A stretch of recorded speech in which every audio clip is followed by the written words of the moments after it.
What's going on, everybody? Today we're going to be continuing my Batman review series leading up to the Batman, hopefully sometime next week. And today we're going to be talking about Batman Returns. Tim Burton comes back to the director's chair to helm Batman Returns, and while Batman deals with a deformed man calling himself the Penguin, wreaking havoc across Gotham with the help of a cruel businessman, a female employee of the latter becomes the Catwoman with her own vendetta. From the 1989 Batman up until up until Batman and Robin. This is actually the first time that I'm watching these Batman films for the first time, so I don't really know much what to expect from these films. With that being said, I was morbidly curious about how Tim Burton was going to helm this film. To my knowledge, Warner Brothers gave Tim Burton the free reign to do whatever he wanted with this Batman film, and to some that was a blessing and a curse, and I didn't know what to expect from this film.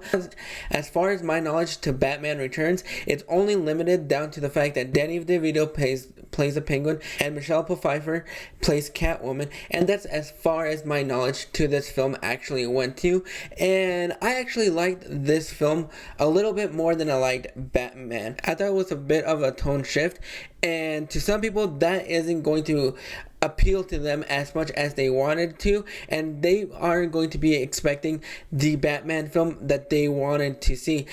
And so I really like the way that Tim Burton infused this whole Halloween/Christmas vibe into this film, and that actually worked a lot better for me. I thought Gotham looked a lot better in that setting, and that I believe this is the only time that we get to see Gotham City in a Christmas tone and a Christmas light, and I really like that for the fact that it was a different shift and a different kind of tone, but it really had a really great vein. I thought the more complex character of this film was actually Danny DeVito as the Penguin, and he came to play with this film. I thought he was great as the Penguin.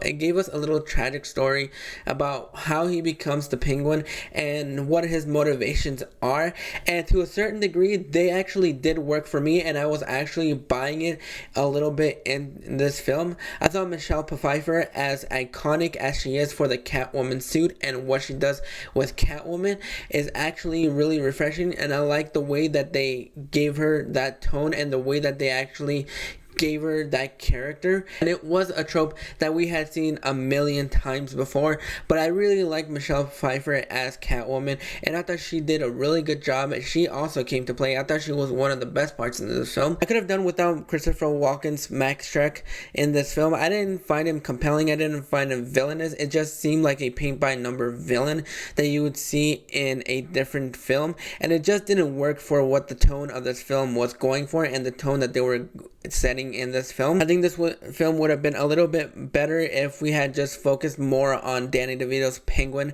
and Michelle Pfeiffer's Catwoman to a certain degree. But for most of the scenes that Christopher Walken in, I actually enjoyed, but I just didn't feel compelled by his character. I felt like he could have been used a different way or removed completely. The way that this film starts off with the bat signal going off, and the way that Michael Keaton stands in front of the Batman logo is really great, and it brought a huge smile to my face because I think I liked Michael Keaton's Batman in this film a lot more than I did in the 1989 Batman film. And that I thought he gave us a little bit more what we would expect from Batman in this film, and that really actually got me invested a little bit more. But aside from all those little gripes that I had with this film, I thought it was a different enough film from the 1989 Batman, because even though this was a tone shift and it was a little bit more darker in this film that a lot of people didn't appreciate at the time, I actually liked the thing that Tim Burton was going for in this film and the way that he infused new life and gave us a different direction. That is something that I will always appreciate about this film and I will always enjoy. But overall, I'm going to go ahead and give Batman Returns a 7.5 out of 10. Like I said, it is a little bit better than Batman 1989, and I thought it was a really good shift of tone and gave us a different perspective about about this whole world in Gotham. But what are your thoughts on Batman Returns? Did you like it? Did you not like it? Go ahead and let me know down in the comments what you think. If you like this review, go ahead and click that like and subscribe button so you don't miss out on more reviews. I'm going to be continuing my Batman review series leading up to the Batman, hopefully sometime either next Wednesday or Thursday. I'm going to be watching Batman next Tuesday, March 1st, so I'm really excited to talk about that film. But until next time, this is Josie Reviews.